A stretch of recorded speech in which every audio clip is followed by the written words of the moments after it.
Christianity has to be continually redeemed from secular history. For Jesus Christ is the human imagination. As Paul tells us in his first letter to the Corinthians, we have received not the spirit of the world, but the Spirit which is from God, that we might understand the gifts bestowed upon us by God. Now tonight we'll show you one of these gifts, if you really understand who Jesus Christ is. I tell you, he is your own wonderful human imagination. That is Christ. It comes as a shock when you first hear it if you are raised in the tradition, sir, as the speaker was. I was raised in a Christian home. And naturally, like the hundreds of millions of Christians, we were taught it as secular history. A little boy who was born of a woman who knew not a man, and that his father was God. He was the Son of God. And that was the story as I was taught it. But I was searching and seeking from the time I think I can remember. I believed the story as Mother taught it to him. I did believe it. And I can't tell anyone the shock that was mine. And sometimes maybe I wondered if it would not have been better to return back, like Israel in the desert, and go back into slavery. But I couldn't, any more than they could. They had to keep moving towards the promised land. For when you are disillusioned, having been taught the story, as we all have been taught it, to discover that he is not something in history. He is nearer than your breathing. In fact, he can't even be there. He is your very self. He is your own wonderful human imagination. It comes as quite a shock. Well, I can tell it best by telling you a story. The year was 1933. Roosevelt was elected. I had been in this country for 11 years. I never really wanted to go back to Barbados. My parents came up in that year, and they pleaded with me to come to Barbados and join the family, become a member of the family. And I declined. I said no. I saw them off at the boat, and strangely enough, as they sailed, and they were on the deck, and I waved goodbye to them, a peculiar feeling came over me. And I had a desire that I never had in 11 years, to go to Barbados. I had just said goodbye to them, and said no to their request. They would have paid all expenses and brought me back, and everything would have been perfect. Then from the boat, I went to my old friend Abdullah. He was born, so I am told, in Ethiopia. He was a black man, raised in the Jewish faith, but really understood Christianity as few men that I ever met understood it. He understood the law, not the promise. He understood the law. So I went to him and I told him the feeling that came over me, that I wanted to go to Barbados. I just waved at my parents, and a peculiar feeling possessed me. And he said to me, "You are in Barbados." Well, that did not make sense to me. I'm standing in his place on 72nd Street off Central Park West. That's where he lived. He lived at 30 West 72nd Street. There I am in this place, and he's telling me that I am in Barbados. He didn't explain what he meant. So, as the days went by, I said to him, "Ab, I am no nearer to Barbados than I was when I spoke to you." And he said to me, "If you are in Barbados, you cannot discuss the means of getting to Barbados. You must actually live in Barbados, in your imagination, as though you were there, just as if, and view the world from Barbados. If you sleep in Barbados and view the world from Barbados, the means will appear and you will go to Barbados. But as far as I am concerned, you are already in Barbados, because you desired it. That intensity, all you have to do is simply to enter it.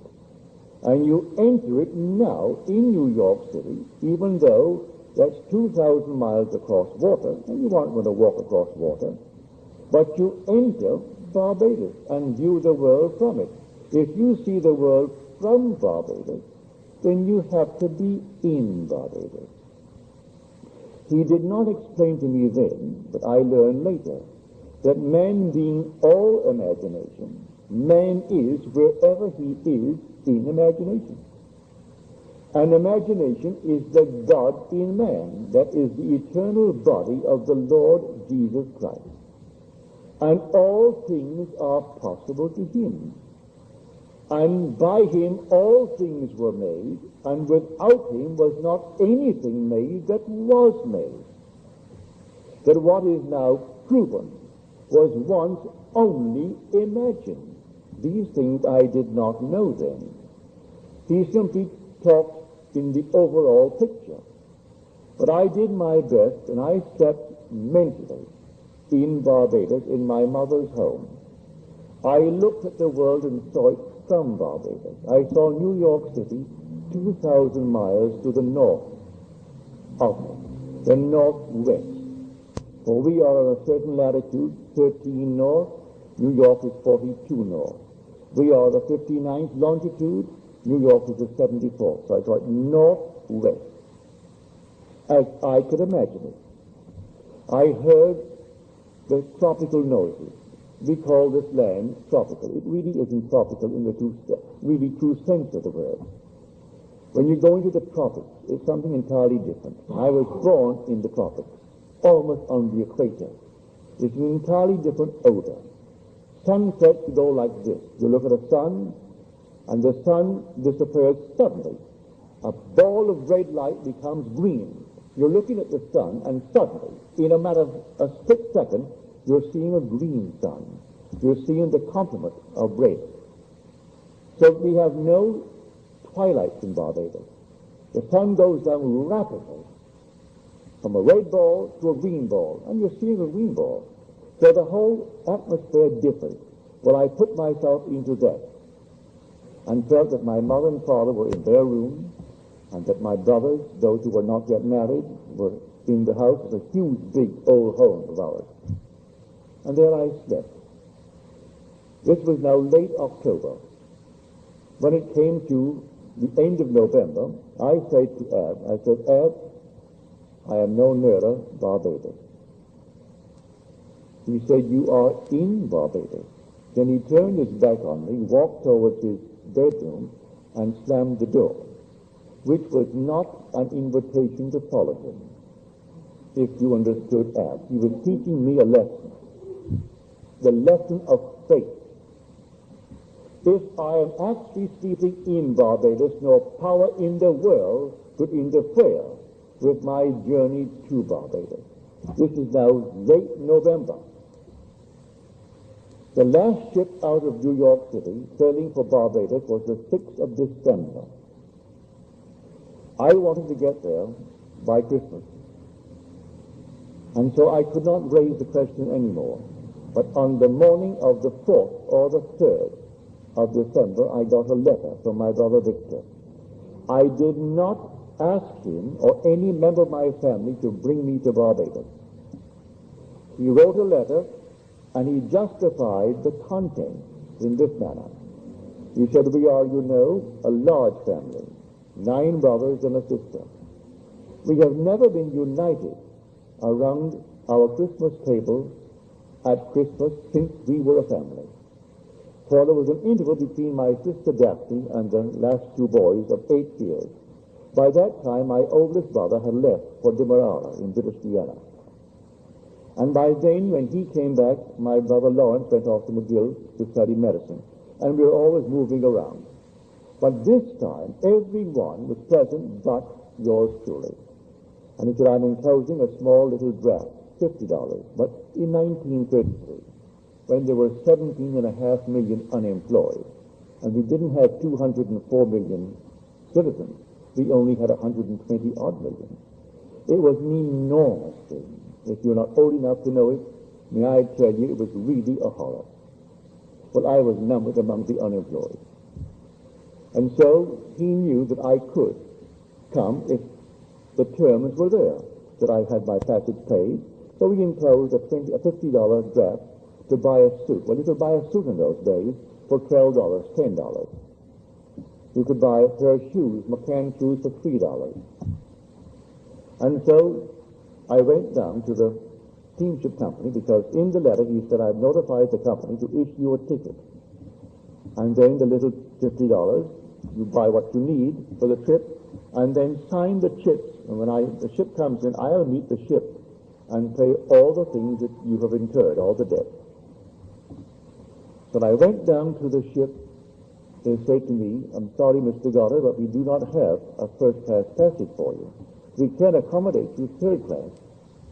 You have the first-class accommodation for meals, and you can have all the other areas of the first class. But for sleeping, you have to go to the third class. I said, perfectly all right with me, I'll take it. I went back to Abdullah, and I told him. You know what he did? When I said, I am going third class to Barbados, but I have the accommodation with the first for the daylight hours. He said, who told you you're going third class? You are already in Barbados, and you went first class. Again, he closed the door on me. I went down to the ship the morning it sailed on the 6th of December, and the ticket agent said to me, Mr. Goddard, I have good news for you. We have a cancellation. And now you can go first class, but you'll share it with two others. There are three in the cabin. Perfectly all right with me. And so I went down first class.